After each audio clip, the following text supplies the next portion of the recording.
I am DJ Shalene. I am here with Sean Davis from Equifax. We just got off a webinar and we were talking about reference architectures. And Sean said something interesting about open source software and supply chain. So Sean, tell me a little bit about what happened earlier today.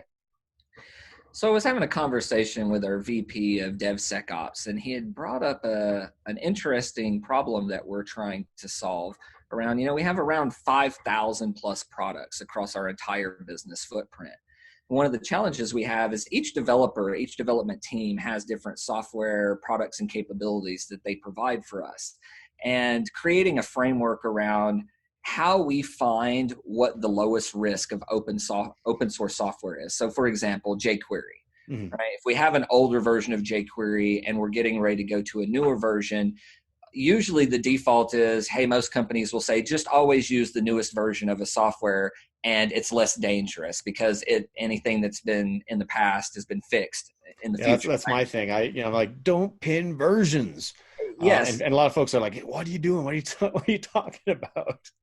Well, and the problem with that is across 5,000 products, I've seen as much as like 120 different versions of something being used across, a 7-year life cycle of software. It's not to say it's being used now, but if I go back and look at the history of an application, I'm like, wow, when it started, it was at, 0.3.1. Now it's at 4.1.2.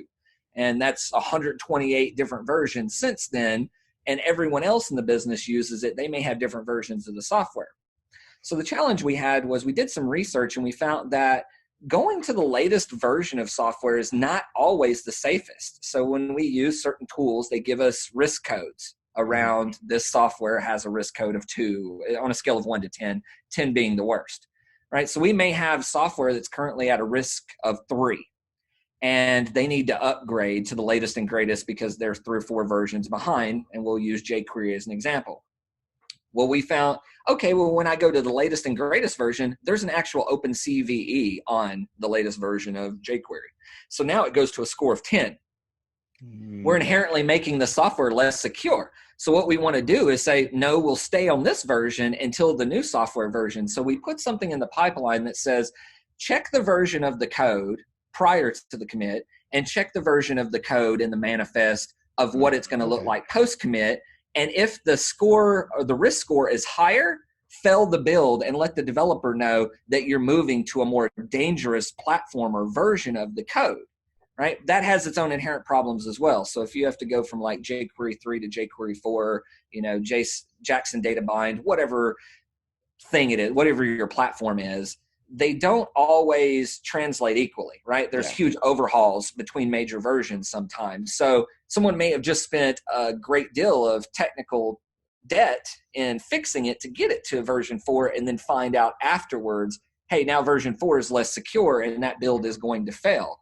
So how do we deal with that problem and create a policy or a practice or framework that we can spread throughout the entire business so we don't have to necessarily go to penning, because I do agree that it's way too proliferate, especially for a company of this size.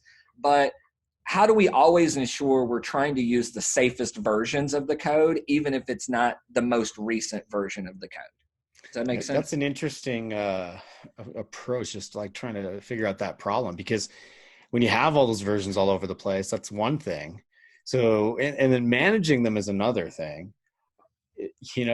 That's the whole, man, I'm glad that you have a solution or you've thought about this. It's great to hear about these kind of things. How do you figure out like what kind of inventory you have out there? Like, are you doing an SBOM for each product? Yes, the metrics are staggering actually. So what he reported was if you look across every product line and every library that we use over 50,000 libraries. Right? Now, some of those have to be deduplicated because a lot of products use the same things. And these are open source libraries? That's an impressive number of libraries, period, across the business. That's why I say I think it's around the 200 mark. But even commercial components and open source, they all have their inherent vulnerabilities because those commercial products are built on open source. Usually. Absolutely. Yeah, that was what I was going to say is it doesn't really matter because even if it is COTS or third party or whoever else, they're probably using some kind of open source component when you start breaking everything down. And we use different tools out there to be able to kind of break down what all the libraries are we using them, et cetera. But it was just really, I don't know what the word is. It was overwhelming, to be honest, at first, to say, wow, this is the footprint that we have. This is an amazing problem to solve, right? And we're still getting better. I mean, no one's going to be perfect at it, but I thought, what an amazing opportunity to do a thought experiment around how do the developers feel that it inhibits or empowers them in order to choose what platforms that they use, understanding security. Because I'm a big fan of give them the context, tell them what the problem is, they'll come with the solution. If we're sitting in our ivory towers developing the solution and pushing it out for the sake of standardization, I think we're doing ourselves a disservice. So we lean heavily on our teams and our security teams to be able to tell us, hey, development, hey, security, where's the compromise? How do we effectively codify this compromise? And then how do we articulate that and socialize it to the rest of the business? And that there's a lot of layers there to unpack. So it's, even though from a number perspective, there's a few different options we could go and things that we can take, it's not an easy problem to solve. So what's your first step? Like, now that you've had this conversation, you're going forward, how are you going to start? So what we've proposed to do is to create a private repository of approved versions of the code so that developers automatically know, based on continuous scanning of open source libraries externally, when the code lowers, we would bring it into the private repo. Kind of firing the gun before, or taking off running before we fired the gun, we realized one of the challenges was that is code is continually changing. And what has a CV of 10 today, or a risk code of 10 today, may have a risk code of 2 tomorrow, and 3 weeks from now may have a risk code of 8 again. So how do we continuously scan these? Because once they're in, it's much more difficult to go back and remediate, because it costs us technical time, right? We have to write stories for that, or we have to have a developer who's spending time and cycles to fix it. Whereas if we can, we believe, and there's no numbers or metrics, so don't hold me to it, but we believe that we can significantly reduce by 40% or more the amount of technical debt that we would have to deal with by only allowing new releases once they reach a CV score of less than whatever the current score is. So we're constantly moving the mark to a CV score of 0, right? Yeah, you're like thresholding, right? Which so now, great. And I think it speaks to how actual development works, because real developers in real worlds, let's be honest, even in enterprise, they're not on bleeding edge. They're not on latest and greatest. They're not always using everything because they would have to continually learn everything that's changed with the library since the last time they used it, on top of having to build all of the features.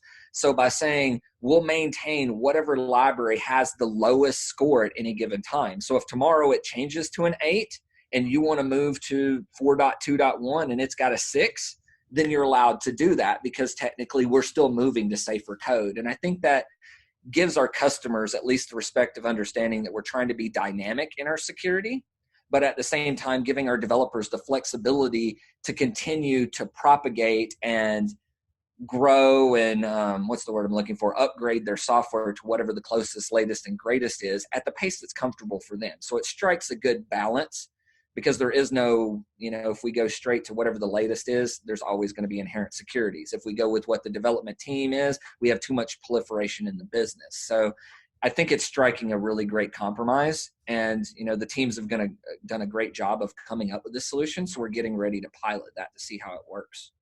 Well, that's great, Sean. Thanks for sharing that with me. When I heard it, I was like, wow, because, I've been talking about the whole idea of just not pinning, right? Always use latest. But this is really an innovative way to address the problem. I'm really interested in seeing where this goes and what kind of automation you wrap around it.